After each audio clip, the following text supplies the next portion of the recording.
This episode of the Mike on Much podcast is in partnership with Jameson. Good things come in threes.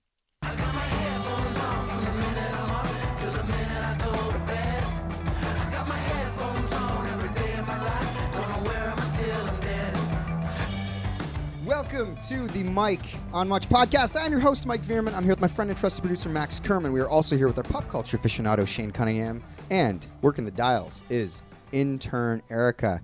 Gang, I have a little gift. Something was sent to me by our friends. Oh, wow. Let's spread the love around. Shane? Some swag. Yeah, some swag. Whoa. We got some this is awesome. Jameson swag. As you know, Jameson sponsors this podcast. It is a delicious drink. And we got some nice sweaters. Thank you. Yeah. You know, Jameson made something the other day that they posted, and it was like some like vintage looking thing. I forget. So this is cool, but I'd also like whatever that thing was in my mind. It's like a vintage Jameson something or other. So if you're listening, Jameson, Nice thank try. you. Sick. Nice try. I mean, but thank want, you. I want more. No. Yeah, sent it right to my desk at work. Wow. You have mail today, Mr. Veerman. No one calls me Mr. Veerman at work, actually. But yeah, it was a guys. How's everyone doing? The weekend just passed. It is a Monday. It is Remembrance Day, so it's nice to take a moment and remember everybody that sacrificed themselves and put their lives on the line to protect our freedom and fight for us. Well, this is the day we lost Don Cherry as an anchor, too. No? Okay, that's topic number one. But I thought it was a good segue. I know we got it was a tight segue. We will get to Don Cherry. It was just announced a couple hours before we recorded this pod that Don Cherry has been released by Sportsnet, or they parted ways. Max, you really like that one, eh? Still giggling over there.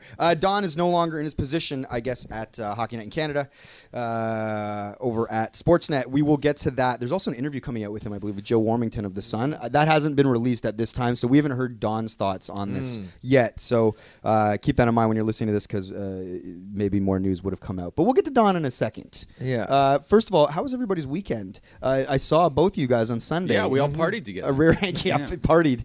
Yeah, it was a kids party. It was a 2 in the 1-year-old. afternoon, or 1 in the afternoon. At the what do you call those things? Like a greenhouse? Yeah, greenhouse. Yeah, a botanical garden. Yeah. In Hamilton, in Gage Park. Beautiful. If you're from Hamilton, you check that place out. I didn't even know it existed, and it's right in the middle of Gage Park, and it's newly renovated. But I guess you can rent it out for birthday parties or events. Yeah. And our friends Sean and Chelsea rented it out for their son Sebastian's one-year-old birthday party. 1 year old. When you say check it out, like you're just watching leaves indoors? No, I mean I don't really give a no, but you know what? It's People one do walk. They go and walk around. People and look like, at the, and I the think it is like foliage. therapeutic. Also, like I saw a link for 10 things to do in the cold winter months where it's really dark and you get depressed, and they say going to like a greenhouse or botanical gardens is actually really good for you. But I don't get why would you go to a greenhouse in the summer months? Why? How do they still stay open? It's just the outdoors, indoors. I can't tell you what happens in the They summer. got turtles I'm telling you in what happens there. right now. That's Yeah. all I know. You like that? Yeah. Hey. What'd you say? I missed it. Funny. I just said I can't tell you what to do in the summer. I'm telling you what to do right now. And let's go check it. It's Not November. your best work, but Also, it's free. It's free too. It's just one of those things that's like you know the city pours money into these different like public works projects or whatever, and you know you don't necessarily check them out all the time. But I was happy I stumbled upon it at this party. So Shane was there with his daughter Lucy and Just his wife, chasing Alex. Lucy around. I didn't even the talk whole to you at time all. I was on chase duty. Like there was one time I was talking to Lauren. I was congratulating her on being the best nurse valedictorian. Yeah, we're not valedictorian, just top grades. Top of her class. Yeah. But it was hard because as she's talking to me, she's telling me this good story, and Lucy's running the other direction. So you have to make that decision: do I just abandon the story? And you know, if I'm polite, I'm going to put my daughter's health at risk. So I had to abandon the story, kind of. We won't name names here, but I heard a funny story about a Champagne boy who was in the doghouse because he fell asleep with his baby in his arms. I can beat it out. And then his significant other came into the room and said, "You're fucking sleeping and our baby's crying right now." I don't know if we're gonna have to cut that, but I just thought, well, it was an entertaining story. Well, I got it beat You got it beat. because I lost my daughter on the weekend. You lost her. Lost her in the mall. Oh, no. Do you hear about this? A little bit, but tell the listeners. Well, the problem is when you're with a young child and they can walk, and you have two parents, you think sometimes the other parent is watching and the other parent thinks you're watching. So I was getting really hot in the mall because they really crank the heat up in these winter months. So I had to take my winter jacket off. I put it on a bench, and then Lucy runs. She goes, "Mama," and she goes to run to my wife. And then as she's running to the wife, she hugs her. And then I'm like, okay, I'm going to go back, sit on the bench and get my jacket now because I want to carry my jacket around. But as that happened, Lucy stopped hugging, ran back towards me, but then made a left and started wandering throughout the mall. And then I go, "Where's Lucy?" She goes, "She's with you." I go, "No, she's not." Oh. And then Alex had to run up and down every aisle, and I ran out in the mall, like acting like I'm not running after a kid I've lost, but I'm like speed walking all around. When did you yell, "Lucy"? No, I just looked every direction, and then she was headed for the escalator. But then I got her as a older woman was like, "Where's your mother?" Yeah. Shit. Have you lost Winona? I guess when I was a little too young. No, to be she just lost. crawls right now. But yeah, yeah, we were she can't get keeping too eyes far. on her. What I enjoyed though about this, it was a great birthday party, by the way. All the Champagne boys were there. Yeah, everyone was there. What I enjoyed was Max rolls in with Lauren, and he comes up to me and Danica and Winona. We were feeding Winona at the time, and he goes, see, he's like, have I done the thing where I show up for the kids? You didn't think I'd be here. You said something like that off the top. And I was like, yes. I'm sure it's a big surprise to see old Maxie. That's what you said. I'm sure it's a big surprise to see me here. And I was like, you know what? It kind of is, but it's real nice, you know.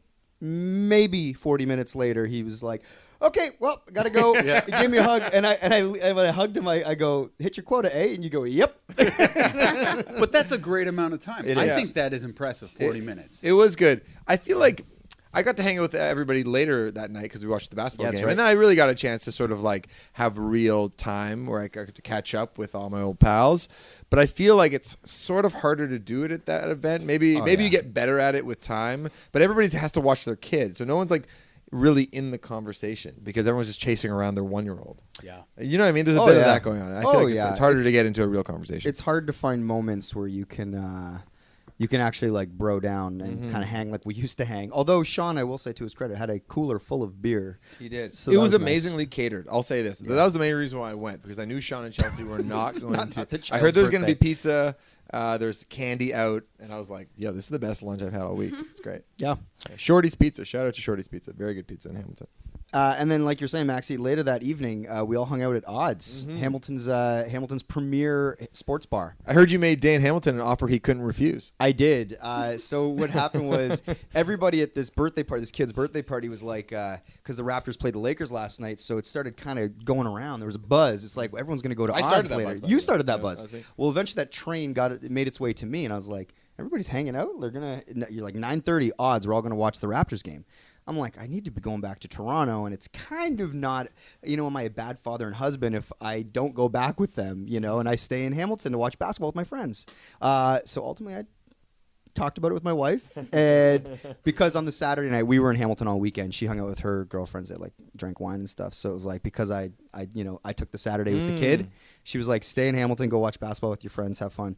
I was like, sweet. But because it was a West Coast game, I didn't know how late it would be. So I was like, I might miss like the last bus back to Toronto. I think it's like 11:30 or something. On Sundays. it's On a little Sunday, earlier, it's yeah. early. So I was like, I might have to Uber back. I need an Uber buddy. So I hit up our friend Dan Hamilton, who I knew was sitting here in Toronto. And I said, hey, I'm going to hang out in Hamilton. We're all going to watch the Raptors game.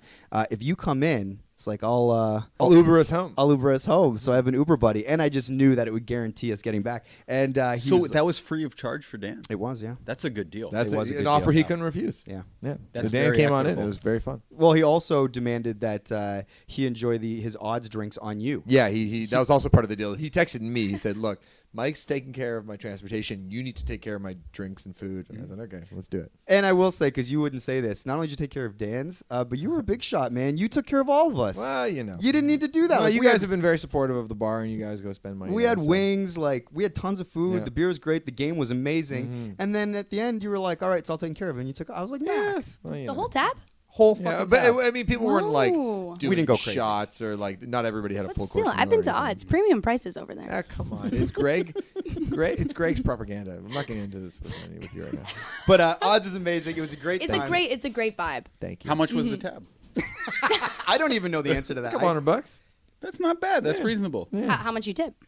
Well, yeah, I mean, I guess he was your I'm employer. an or owner, servant. so it's more important to like tip the staff. That's and, what- and, yeah. and then it's like the hard costs, like the owners collectively eat when you're entertaining famous people like the host of Mike on Much. and stuff like that. Yeah. Well, there was also a funny moment where you were Instagramming and you were wearing like an odds hat, tweeting or Instagramming from Arkell's, and then also promoting Mike on Much. Yeah, I was like my three. It's the Holy Trinity, really. The Holy Trinity. You're like, this post is really, it's kind of everything all at once. Yeah, Just right here. Yeah, the nut would be proud. Yes, he would. And I saw Jay wearing an odd shirt also. Jay Onright from Oh Jay yeah, and Dan. yeah. Well, we hooked him up when he came in. Just when he was leaving, we gave him a shirt. Is it an unwritten rule when you give a celebrity a shirt that you're also friends with that, hey, you got to tweet this It's not out? an unwritten rule, but Jay's just the best. We've been pretty good. Frank Turner wears the mom shirt all the time. I always see that on his Instagram. Yeah, when the merch looks good, it's like nobody wants shitty swag. It's like this Jameson shirt, good shirt. I'll probably wear that. Yeah. But we've gone so much swag where you're like, I'll never ever find an occasion to wear this. But Odds merch looks awesome. It's Mike awesome. on Much looks awesome. Arkell's shit looks great. Shouts to Manager Ash for doing all that stuff. Big It's all time. her idea. And so why wouldn't you wear it? Could I get the shirt with all your heads on it? I like that one. Oh, the button-up one? Yeah. Oh, yeah. Like, I'll pay for it. That's expensive. No, it's on me. Wow. Yeah. I was hoping you'd say that. Yeah. But yeah, so it was an awesome night. If you're in the Hamilton area, go check out the Botanical Gardens, and then after, go get some wings and a drink at Odds and watch a sporting event. God, that was a fun game last night. It was so it was much such fun. a fun evening. Erica, did you party? Because Sunday was the final game of the season, right, for TFC? Yeah. know. Well, it was kind of a bad buzz. We Bittersweet. lost. No, I know you lost, but I know that people went out anyway afterward, right? Yeah, I was working it. Real Sports had RS. It's a new branding thing. They had a viewing party, so I was producing some stuff there. And then, we went out for a few drinks, but it was like pretty, It was pretty chill, eh? very chill. But actually, I did something this weekend I've never done before in my Whoa. life. I went to an Arkell's show sober. Whoa. And Hold on, what show did you go to? I went to Guelph. Oh, you were there? Yeah. Why didn't you tell me? I did. Oh. Well, you texted me. This makes... Okay, you texted me saying my little sister wants to come to the show, and I thought it was just like her coming, and I was like, no. our Her thing and was, I. oh, It's okay. that changes things. I thought And then Max was like, I can't do anything for you. And I was like, okay. Did you pay for our Kells tickets? My mom did. Oh, see, that changes things. I thought you were in Toronto, and then like the way it was conceived to me was, okay, it's like 4:30 on the day of the show or whatever, and you're texting me for your little kid Day before. sister. No, it was the day of, or maybe it was the day before. Okay, whatever. I wouldn't Anyway, do that. but the. Yeah, maybe I that wasn't your sister super was clear. like coming on her own. And I was like, I can't be taking care of everybody's sister. And by the way, It's fine. A lot It's of other fine. shows are no problem at all, but Guelph and St. Catharines You guys were have been like sold out, were man. It's very, very, I know. very It was sold out. I know. It's no, seriously. Yeah, but if I had known like I'm going to the show, can I get next? That would have been different. It's okay. Yeah. Okay. Anyway, I thanks for went coming. sober. No Oh, problem. You guys are great. I remember everything. Why were you sober? Because I drove. Drove in from Waterloo. That's a good yeah. big sister. So you Yeah. brought your little Yeah. sister to the show. Yeah, You're she's the a big DD. fan. Yeah, she really wanted to go, and I was like, yeah, I'll do it. How old's on your a little Friday sister? night. I feel bad. She's 15. What was the highlight of the show? Oh my God! You guys covered "Dancing on My Own." Yeah, That's a party. Robin. That's a really good choice of a cover. Yeah. Everyone knows it. Well, the thing is, okay, when it comes to the cover songs that we choose, we want to have something that most people know. And Whitney Houston, we've covered I Want to Dance with Somebody. Right. 99% of the crowd knows that song. Dancing on My Own, that song came out maybe 10 years ago, and it's kind of a big anthem in the gay community. But I'd say 82% of the crowd knows it. There's definitely a bunch of people over the age of like 35, 40 that like have not heard of that song. Yeah, Kyle told me he didn't know it. Yeah, Like, so that's yeah, weird. some people don't know that song. Yeah. So it was a little bit more of a deep cut for that kind of part of the set. But I'm glad you liked it. Yeah. I think it's paying off. Yeah, it was awesome. Yeah. Okay, well anyway, let me know next time. Your mic went out. You handled that like a pro. Yeah. No. Oh, technical difficulties? Yeah, it was actually Very my impressed. fault originally, but it's fine. Yeah, it all worked out. It was good. Actually, you know what's actually a good idea for speaking of the mic going out? There's a moment that happens. It happens by accident, maybe once or twice a year, where the PA cuts out or a microphone stops working, and the crowd sees what's happening and it goes, "Oh fuck, fuck, fuck!" And then the moment it comes back on, everybody cheers and goes nuts that everything's working again. I almost want to make that into a bit in the Manufacture show. it? Yeah, it's like the PA just like stops working and I look confused and then all of a sudden The it kicks show back almost in ends. at the Yeah, chorus. then That'd be pretty Would cool. you be able to act that normal? Oh yeah. I feel like you wouldn't be able to. What do you mean? I think you're an overactor. You'd be like, For our listeners, Shane is making me seem like I'm a mime or something. Well, your eyes would just go bulgy and you'd be yeah. very performative. Yeah, that's probably There's like true. a quiet moment, and Shane just yells from the crowd, "I don't buy it. He's faking it. It's bigger." Liar. Yeah. Anything else? Weekend? Shane almost Well- lost a child. She's back though. That's good. But once we found her, after we found her, we brought her to the party. Yeah. And then she took a number 2 in a toilet. Oh, congratulations. Yeah, 18 months old, no diaper, just going to the washroom. That's a big deal, Erica. You laugh. No, that's awesome. Yeah. Yeah, good for her. It's just have a little toilet, I hope. She has a little toilet, but she went in the big toilet. She didn't fall in. She's Yeah. little. She pointed at her butt. She goes, poo poo, takes her diaper off, and goes in the big toilet. She took it off herself. Wow. Well, we undid the straps, but yeah, she knew that it was time to take it off. Good for her. It's impressive, man. How do you think she knows This was that? day 1 of potty training. Oh, you had shown her already. No, we go pee pee poo poo. Like when you got to go in the front, it's a pee pee. In the Yeah. back, it's a poo poo. She absorbed it, knew what it meant, and took the dump. But she knew Yeah. it was meant to be in the toilet. Yeah. She knew what the toilet's for. Oh yeah, Wow. it's good. Yeah, you should put her in French immersion. Nice no. callback to the Jay Onraid episode. that was very You ever see these? I see videos sometimes. It's the dream because Danik and I have 2 cats, Dutchie and Rafa, and you see like videos sometimes of cats that are potty trained, so they can actually go Yeah, and I was stand thinking above of the that. toilet and like go to the bath. Could you imagine? Yeah, that'd be Life cool. would be so much easier. If you didn't have to do kitty litter. Yeah. Yeah. It's Yeah, in a ugh. condo, eh? Oh, the worst. But we do it, and we love those cats, and it's worth it. Mm-hmm. Should we move on to topics, guys? Want to jump right into it? Well, actually, I'll do one more story. I love a story from Max. I that think our was- listeners like Max stories. Well, that'll segue into the first topic. there you go. So I went to the Remembrance Day ceremony. Lauren wanted to go this morning. She likes Remembrance Day. I think there's some Canadian soldiers in her family. I think she thinks I'm some like sort of like hippie pacifist who doesn't care about like the military or something like that.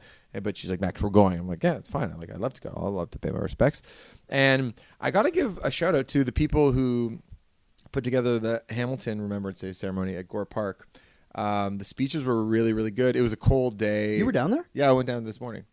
Oh, it was this morning. There was a parade yesterday on parade Sunday. yesterday. No, I didn't go to the parade. That was impressive. Oh, was it? It was, yeah. But anyway, go on. And I actually cried a bunch during the speeches. There was a padre who's, I guess, a priest. That makes sense?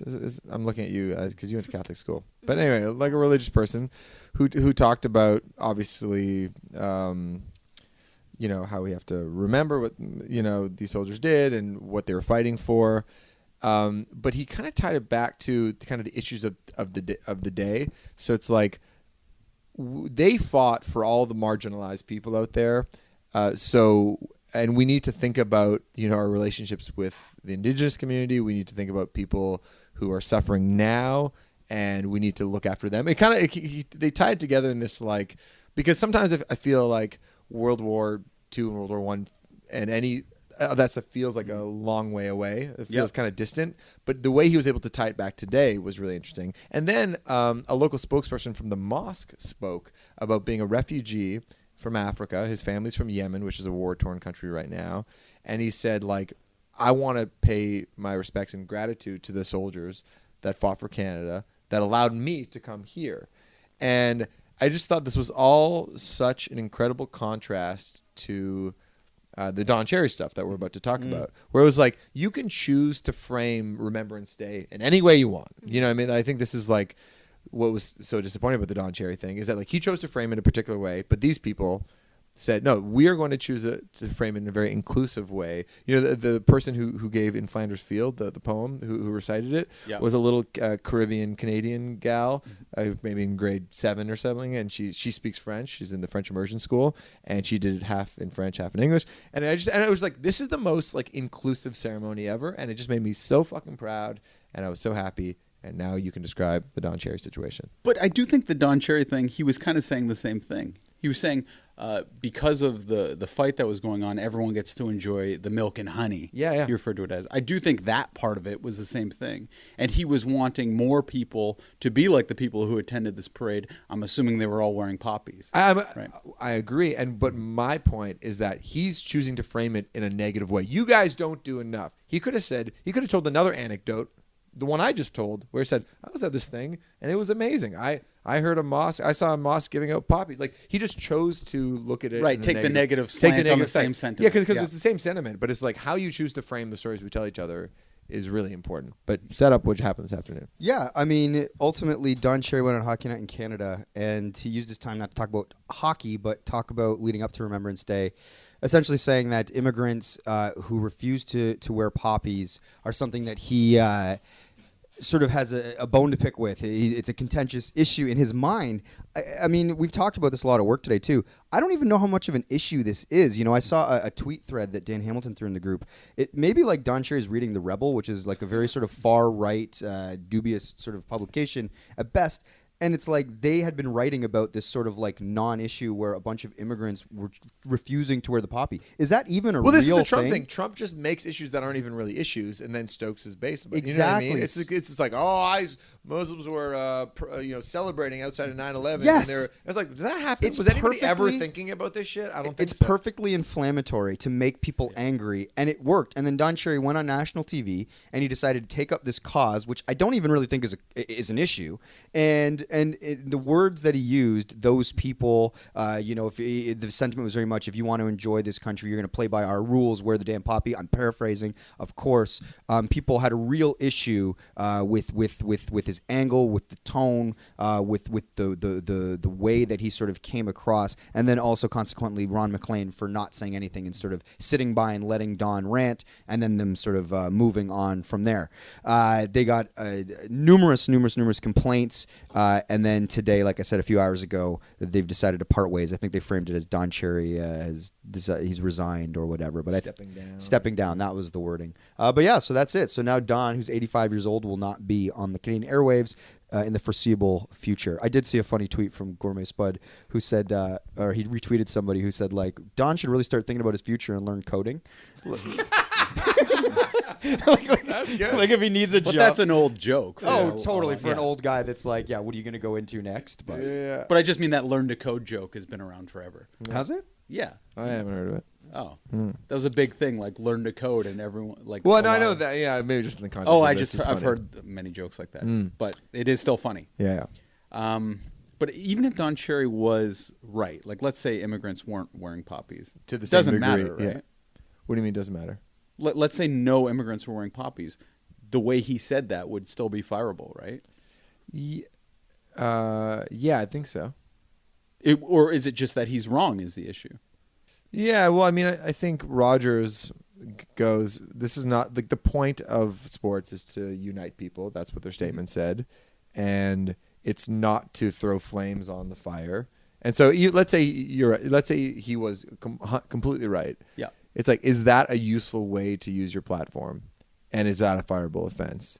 And I think you can let's go down that hypothetical road for a second. If you want to point out a potential issue, you don't have to say it that way. You could say, like, you can do it in a positive way. You can say, look, I think it's really important that we celebrate these soldiers that gave everything for their country. And like, this is something we can come together. This is something we can come together on. Shouldn't we feel amazing about this? In the way that the spokesman from the mosque put it, right? And but it is hard being Don Cherry because everything you say is like. Can you just? Is that the title of the episode? It is hard being Don Cherry. No, but a millionaire. What I'm saying is, his tonality is just like, all right, it's my wife's birthday. I love her more than anything, and I love my children and my grandkids. All right, calm down and eat the cake.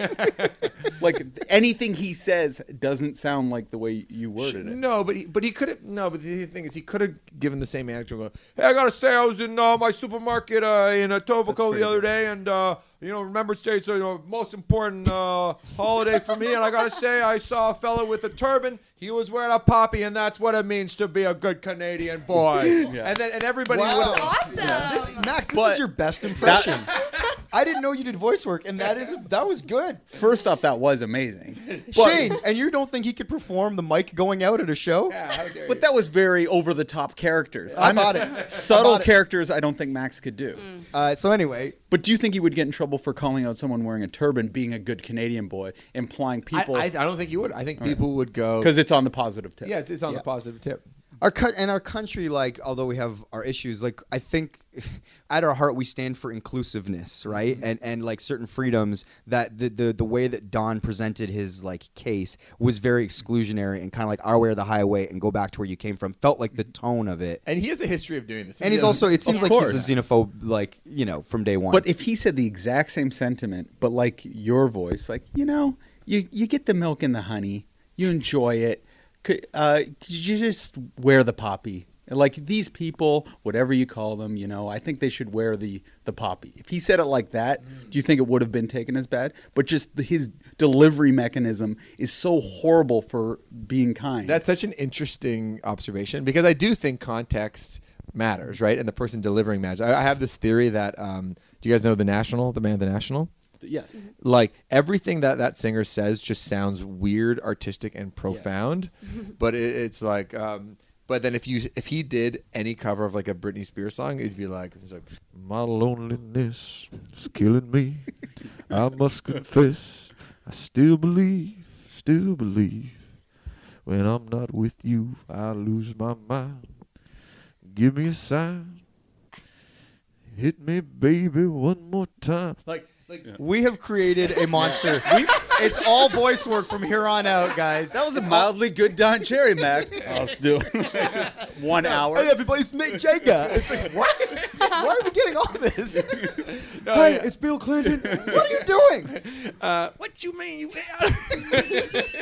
that Chris Tucker? That was my Bill Cosby. Oh, jeez. I don't do that one anymore. But no. But I do think context is important. So you're right. Like I think if it was by like some sensitive Jewish social worker saying the same thing that Don Cherry said, but in a different way, in a different tone. Yeah, maybe it doesn't get. Or him even fired. if Ron McClain said it, I wonder how it would come across.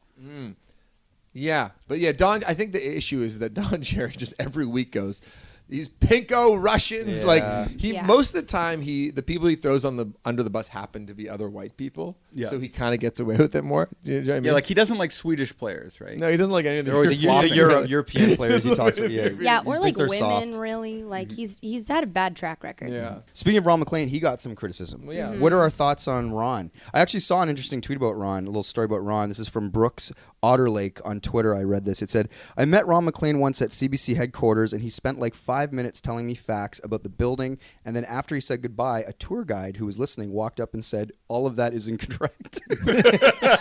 Incorrect. Come on, that's bullshit. That's such a funny tweet, that is though. a funny tweet, but that is totally bullshit. Oh, when I read that, Gourmet Spot retweeted it because it sounds like such a sweet story. That is a made up tweet. Anyway, what do we think about Ron? He Okay. got hit pretty hard for his complacency. Well, full disclosure, I know Ron, and Ron is on a Jay Onright level of decent human that treats every single person with the same amount of respect. And I can't tell you like how thoughtful he is. Like, and I don't think just because I'm a dude in a band, I like every single person that's ever interacted with him, from my experience, anecdotally, has said what a good guy he is. And so I do have, first of all, I love his apology. I thought as far as like public apologies goes, I don't know how much better you can get than what he tweeted and then what he said on television.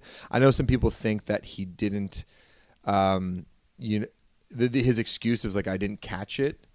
Because apparently he gave what did he do at the end of the segment? He gave a thumbs up. He gave a thumbs up or something. Something like that, yeah. I maybe I'm being too generous here, but also I can also see another reality where the producer's in his ear going, all right, Ron, you got 15 seconds. And then he's like, okay, this crazy guy's talking to me, and he's been talking to me and just saying random shit for the last 30 years. Do I catch every fucking thing that he says? That's the thing. Okay, thumbs up. We're going to commercial, and good to see it. So it's like, and who knows? Maybe he did hear it, but also that's also a conceivable thing. And but the fact that he owned up to it immediately, I think speaks to his character.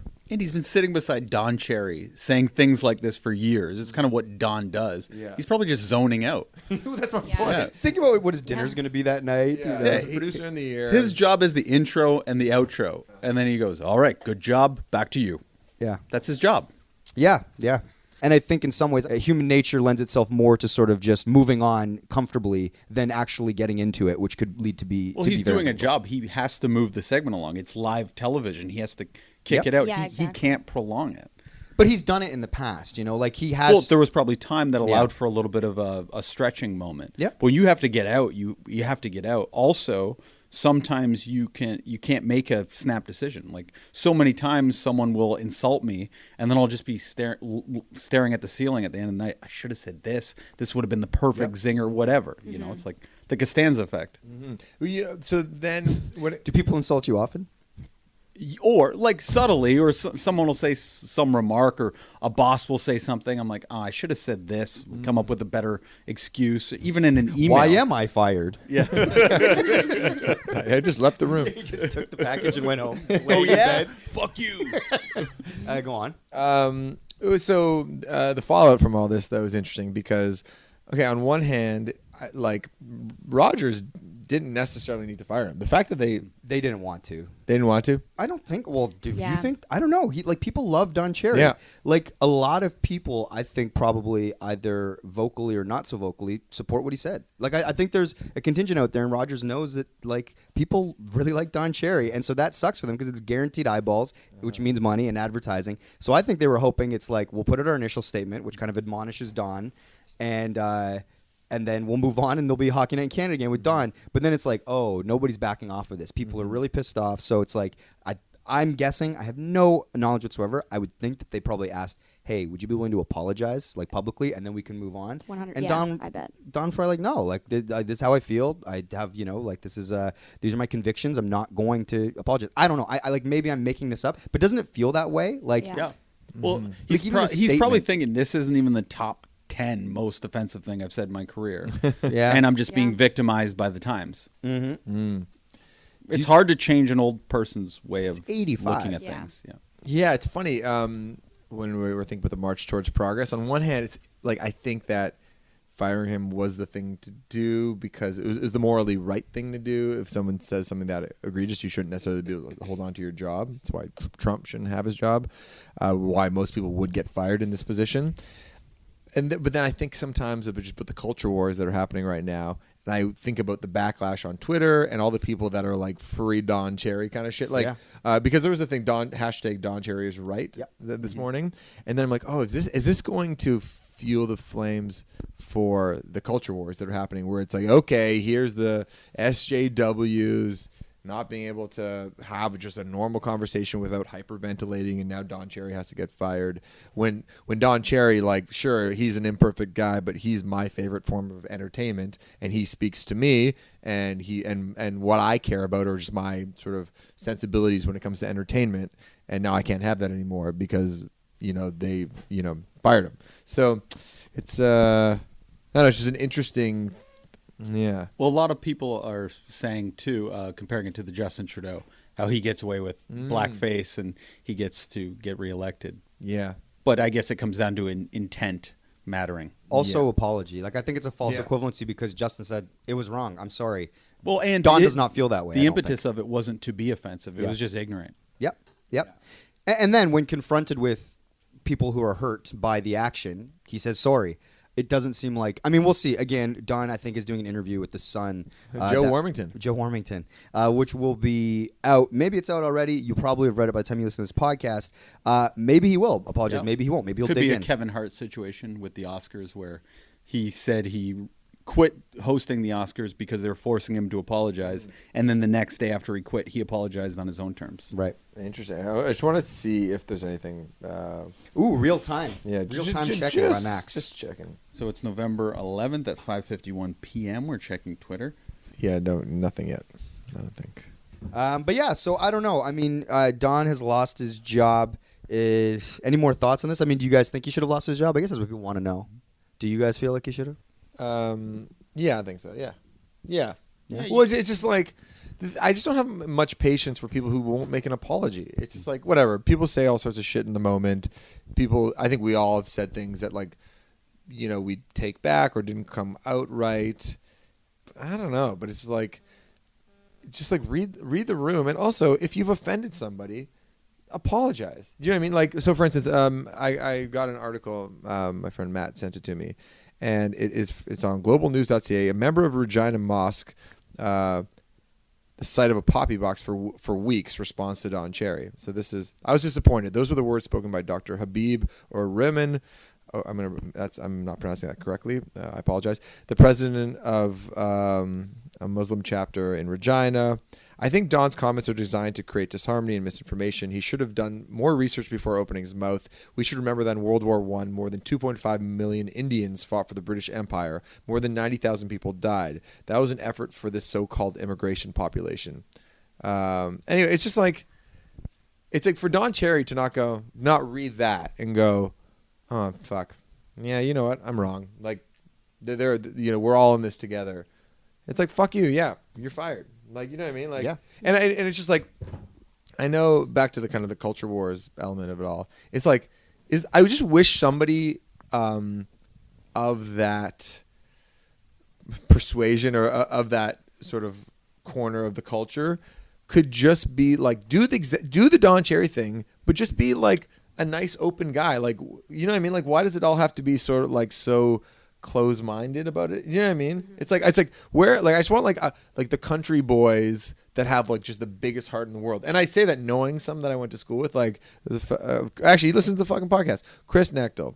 I went to Mac with him. He's the fucking best dude. He's like, if you were to meet him, he's just like, he's an engineer, but he's like, he lives out in the country. He grew up in the country, grew up in Orangeville. You know, but he is like literally the most like open-minded, generous, loving kind of guy ever.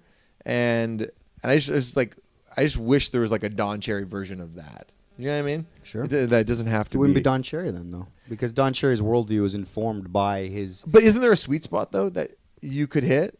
That it could be the exact same Don Cherry, like comedic sensibilities and voice and all that, while also just being like, oh, that fell in the Turk. You know, it's hard though because the Jello is so set on him, and we forget he's 85. Mm-hmm. Like, sure, when you see sure. Don is so powerful when he speaks. Mm-hmm. You would never think that guy is almost 100 years old. Like, I also think there's not a lot of room in his at least public persona, like his TV persona, for nuance. I think he's like good hockey player, bad hockey player, tough guy, soft guy. It's like he speaks in absolutes, and it has to be very sort of like understandable very quick. He wouldn't be like, well, actually, this guy is an amazing sort of does this well. It would seem, again, I don't watch a lot of hockey. I don't watch a lot of Don Cherry.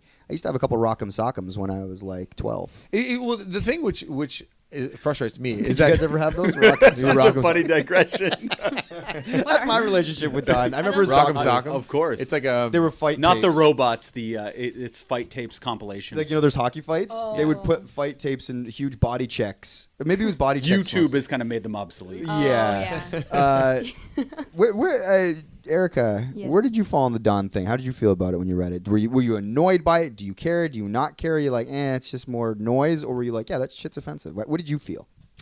Yeah, I was curious to know, like I'm very curious to see what he says in his interview, because if he gives any details about the actual like firing, I don't think he was fired. Like the Sportsnet statement said he's left, He stepped down or whatever. something like that. Sounds yeah, like they made him an offer and he left. Yeah, but I don't know. He's been like, it didn't surprise me at all that this is his worldview and this is like what he thinks, but I think it just comes down, like those things just come down to like the character and the reputation you've built over time, I feel like, and his isn't great. Like he's had a little hiccups along the way. He's probably pissed some people off at Sportsnet.